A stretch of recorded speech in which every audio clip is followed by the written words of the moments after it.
This is episode 57 of the Super Parent Syndrome, and I am your host, Dr. Nick Fanning.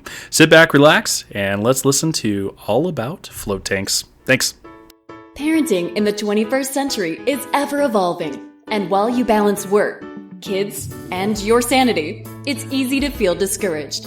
Welcome to the Super Parent Syndrome with your host, Dr. Nick Fanning. So, in my last podcast, I talked about meditation and Christianity and how meditation could actually be used to help you, one, decrease stress, but also handle your ability to handle more stress in the future. Instead of just sedating and doing things that are destructive in our lives, this is one of those things that can be constructive. Now, I mentioned in that podcast one of my most favorite ways to actually meditate, and that was using a float tank. Okay, now, it's one of my most favorite things to do, especially when I'm traveling, is to actually get in one of these tanks. Now, here's some of the basics for you, okay? It is basically a forced isolation chamber and ideally sensory deprivation, okay? So that basically you are just literally floating in water in darkness. Now, when you start to say it out loud, it doesn't sound all that great, but I can tell you that it's absolutely amazing. I absolutely love this, because here it is. If you're forced to take away all distraction, your brain goes into some crazy, amazing stuff. So here it is. So it helps with stress. It helps with, I've seen actually be help with post-traumatic stress disorder. The water that you're in is actually warm and it's filled with salt, which allows you to actually float. And so then the biggest thing is that you're getting a great absorption through the skin of many salts, including magnesium. It's like an Epsom salt bath on steroids. So it's just an absolutely amazing thing. Okay, so here's the thing. Is it possible to do this at home? Yes, but not very feasible. I mean, they make float tanks where you can actually buy the equipment and do this. I would not recommend it. You should actually go to somewhere else and try it first, okay? Because it takes a ridiculous amount of salt water, and it takes a lot of space and a lot of water. So here's how you're going to do it. They usually come in options of 60 minutes or 90 minutes, okay? And then there's also a whole variety of different setups, such as like an open concept where it's like a glorified like miniature swimming pool, and it's actually completely open. So there's still light there, okay?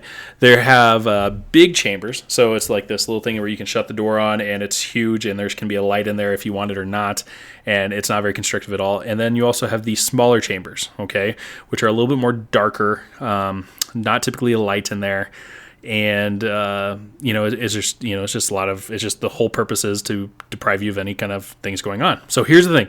Obviously, I'd want you to start small, okay? Now, I read up about it. I was all geeking out on the neuro of it, so I went big my first time, and I absolutely loved it. So I was in this small little tank. I picked this amazing place called Float in Colorado Springs, and shout out to them, because basically what they did is that I got there. They had me sit in this massage chair for 10 minutes, so I was just like totally jelly by then too.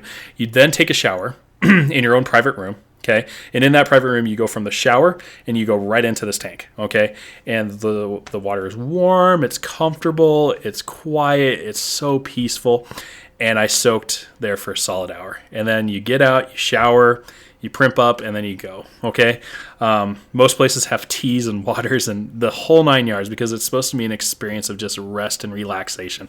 And I can tell you this, is that when I get done with a float for an hour to an hour and a half, it feels like I just woke up from a whole night of sleep. I am oscillating.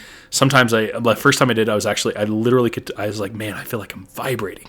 Okay, and every time since, I just feel like this immense amount of energy and just so much stress just lifted off my shoulders. I cannot recommend it enough. Okay, so here's the thing. I would start small, and if you have any kind of concerns about what it is, call the place and just kind of talk to them about their tanks, because, obviously they're going to try to sell you, but look for something that's a little bit more open, okay? There's a great place in downtown Denver that I used. I honestly can't think of it off the top of my head, but they were absolutely amazing, probably one of my most favorite places. But here's the thing, like, even though I really like the sensory deprivation dark chambers, this one was more open concept. It was like like I said, a miniature little swimming pool all to yourself. It was an open door. It was in the basement of this place, but it wasn't sketchy. I mean, it was clean. It was amazing. And then as you get better or used to it, then try to go big and go for the, darker, quieter places. Okay. As you lay there, you'll just be floating. And after about 3 or 4 minutes, your mind just starts to shut off. Okay, it's not distracted. You're not touching anything. Okay, so you don't even feel sensation on your skin, and you really just start to chill out and zone out. And from there, you can go a couple different places. Some people really like to have like, okay, this is my brainstorming session, and I'm just going to clear the mind and solve this problem. I like to use it as a meditation time. So I just chill out, and I just focus on my breathing. And I just let my brain go wherever it needs to go. And I got to tell you, it is just so fulfilling and so amazing. I tried doing this with prayer. I tried doing this, sitting in a chair and meditating, stuff like that.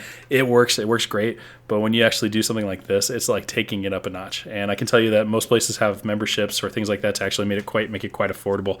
But try it out.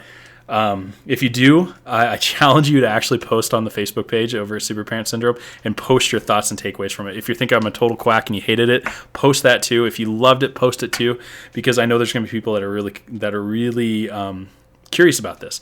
I do know of a good close friend of mine. Her husband had PTSD, and we suggested it for him, and he absolutely loved it. It was a great way for him just to finally let go of some of this stuff and work through. So I really suggest it for most people. That's the gist of a float tank. If you have questions, make sure you reach out.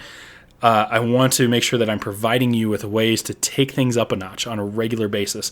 Meaning, if we're just sitting still and you're just kind of taking in this information with no goal in mind, then next year in January, when we're relaunching or we're trying to push you again a little bit harder, you're going to be in the same place. Versus taking this as an opportunity for growth and expansion. That way that you are not the same person you are 1 year from now. And that's my challenge to you, is I want you to take a moment, with your body, with your being, with your family, with your business, and I want you to start drawing up some targets. Okay? We're not talking resolutions. Those are fine. But how are you going to be different next year? That's your homework.